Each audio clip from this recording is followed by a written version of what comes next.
hace ya varios años, y hubo una modificación a las reglas de origen del Telecán que involucraban al cacao.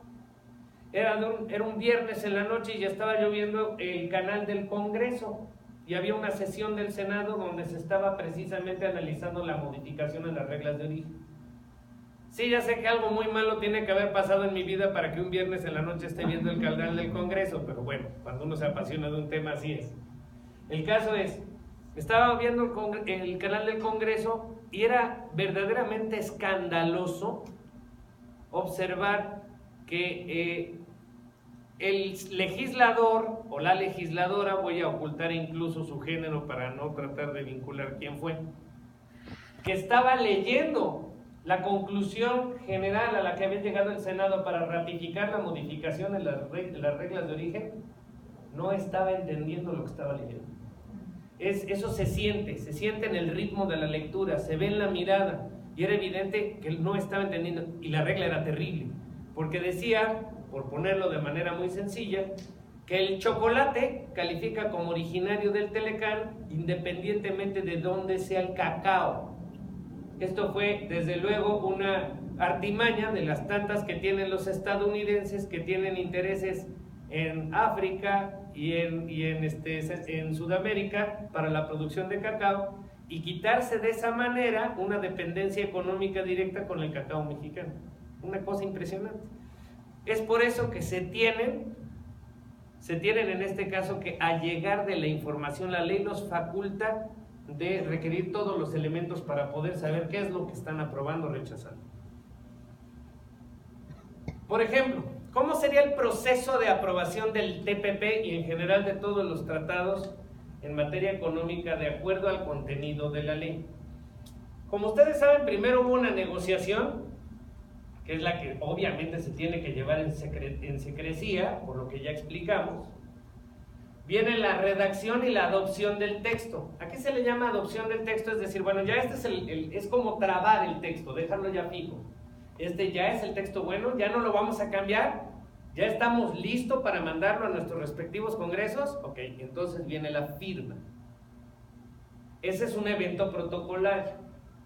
Suele firmarlo el presidente de la República, son las fotografías, los apretones de mano, o en el caso de los tratados en materia económica, el secretario del ramo. Si ustedes buscan en internet pueden ver el momento exacto en donde estaba el ministro de Comercio de Canadá, la ministro del Departamento de Comercio de Estados Unidos y Jaime Serra Puche. Los tres estaban firmando el Tratado de Libre Comercio de América del Norte, y en la parte de atrás estaban parados el primer ministro de Canadá, Trudeau, que era el papá del que está ahorita, Papa Bush y Carlos Salinas de Gortari.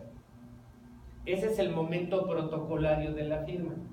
En ese momento ya estamos listos para mandarlo a la aprobación interna, y ahí es a donde se tiene que ratificar, en su caso por el Senado. Si se logra la ratificación, entonces viene el consentimiento del Estado en vincularse y la entrada en vigor. Esto se hace a través de la promulgación del tratado. Es cuando ya lo vemos publicado finalmente en el Diario Oficial de la Federación y empieza a operar. Ahora bien, ¿cómo funciona esto? La Secretaría de Relaciones Exteriores tiene que enviar los tratados a la consideración del Senado de la República.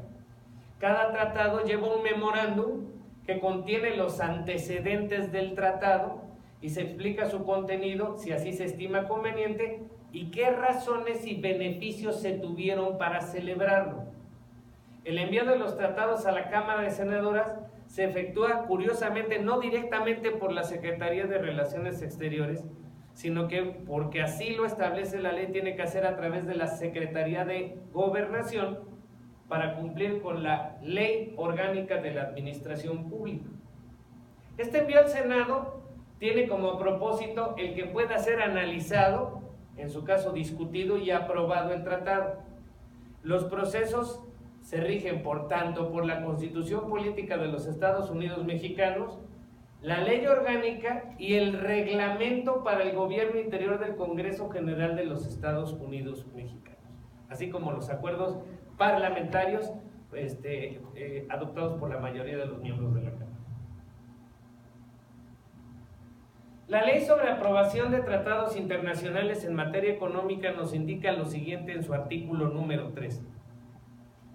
La idea de que un tratado en materia económica sea aprobado es que tiene que reunir por lo menos las siguientes características. Primero, tendría que contribuir a mejorar la calidad de vida y el nivel de bienestar de la población mexicana. Ojo, lo que estamos leyendo son los parámetros indicados en el derecho para que un tratado prosperara. Le está dando el indicativo a los senadores de qué es lo que debiera de reunirse como mínimo para que un tratado prosperara. Segundo, debería de propiciar el aprovechamiento de los recursos productivos del país. Tercero, tendría que promover el acceso de los productos mexicanos a los mercados internacionales. Cuarto, tiene que contribuir a la diversificación de mercados. Quinto, tiene que fomentar la integración de la economía mexicana con la internacional y contribuir a la elevación de la competitividad del país. Y sexto, promover la transparencia en las relaciones comerciales internacionales y el respeto a lo contenido en la fracción 10ª del artículo 89 de la Constitución Política de los Estados Unidos Mexicanos, la cual, por cierto, contiene lo que conocemos con el nombre de Doctrina Estrada. La Doctrina Estrada viene de tiempos de Genaro Estrada y es las directrices que tiene que seguir el gobierno mexicano en las relaciones internacionales. La Doctrina Estrada indica que debemos de evitar el intervencionismo. Tenemos que proscribir el uso de la fuerza en las relaciones internacionales.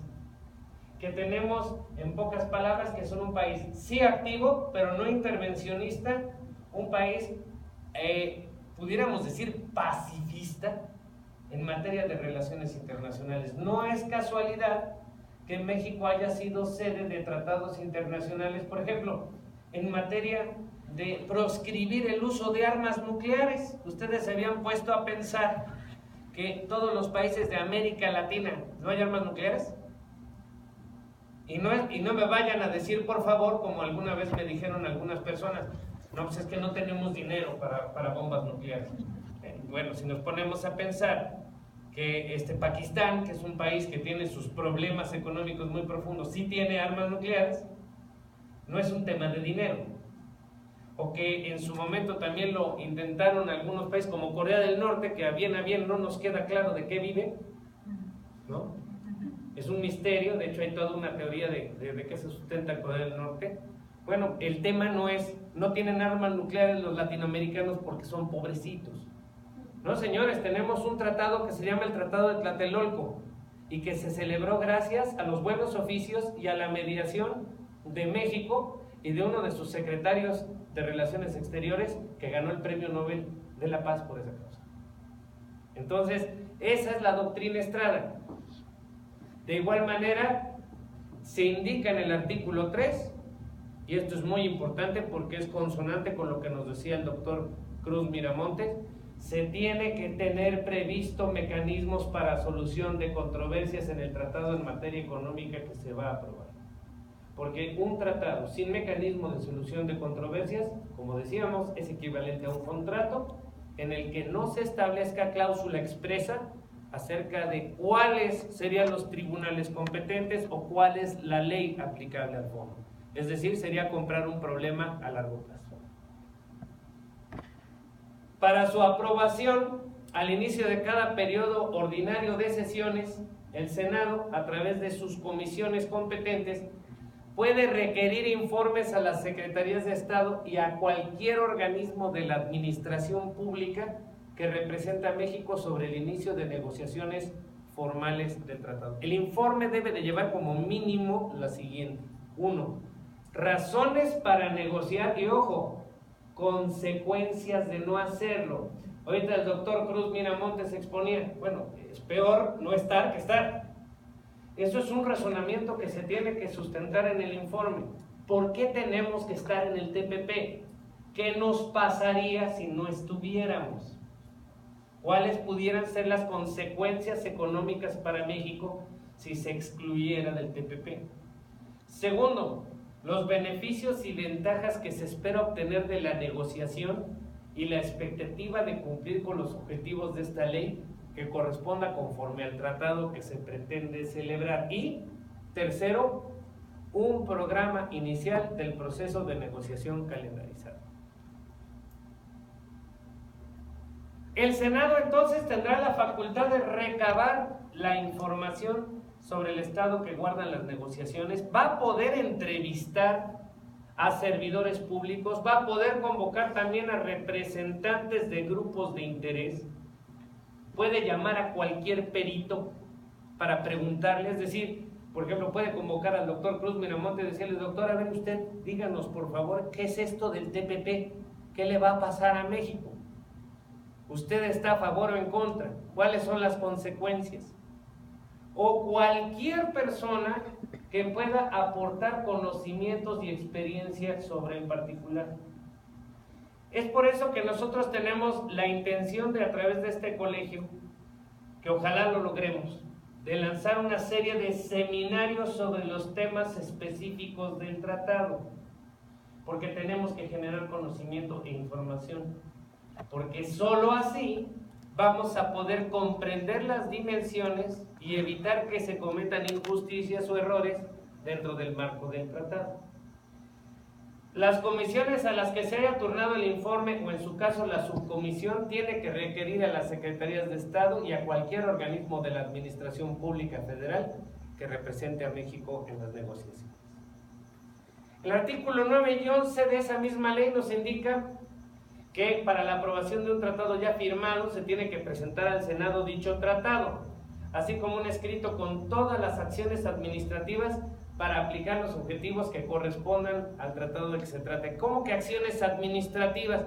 Pues sí, efectivamente, a veces para poder articular y hacer funcionar un tratado se va a tener que crear todo un andamiaje de normas jurídicas, se puede hasta llegar a crear organismos públicos para que la aplicación del tratado sea posible.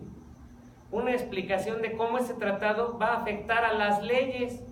Yo creo que a nadie nos escapan los conflictos que se han llegado a dar en materia de tratados internacionales versus legislación interna.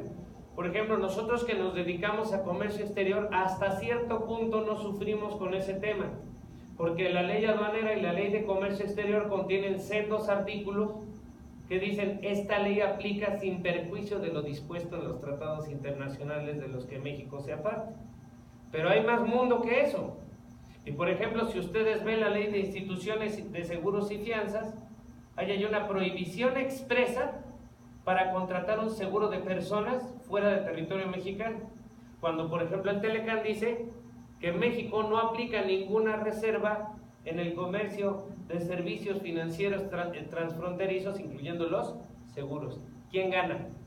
¿El tratado o la ley? El tratado. No. Les tengo una mala noticia. El artículo 133 constitucional no define una jerarquía taxonómica per se. ¿De qué va primero?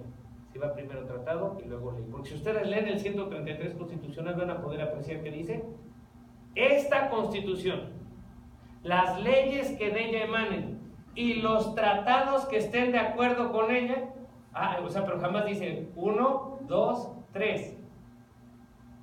Habla de un bloque, y ese bloque es el derecho que vamos a aplicar. También aquí es importante mencionar la forma en que se cumplirán los objetivos que correspondan conforme al tratado firmado, la manera en que el tratado cumple con los intereses de México y qué reservas. ¿Qué es una reserva? Una reserva es cuando en la negociación de un tratado se dice, un país levanta la mano y dice: yo estoy de acuerdo en todo lo que dijeron, pero esta cláusula en particular, este artículo en particular, no quiero que me aplique a mí. ¿Alguien tiene algún problema? Si todos los demás países están de acuerdo, se aplica la reserva. Entonces también se tienen que informar las reservas que los países miembros del tratado establecieron y qué razones hubo para esas reservas. Pues esa es la parte de la exposición que me ha tocado. Vamos a abrirnos a una sesión de preguntas y respuestas. Va a ser para nosotros muy importante que ustedes nos planteen todo lo que quieran, Para eso estamos el doctor y un servidor y pues adelante, muchas gracias.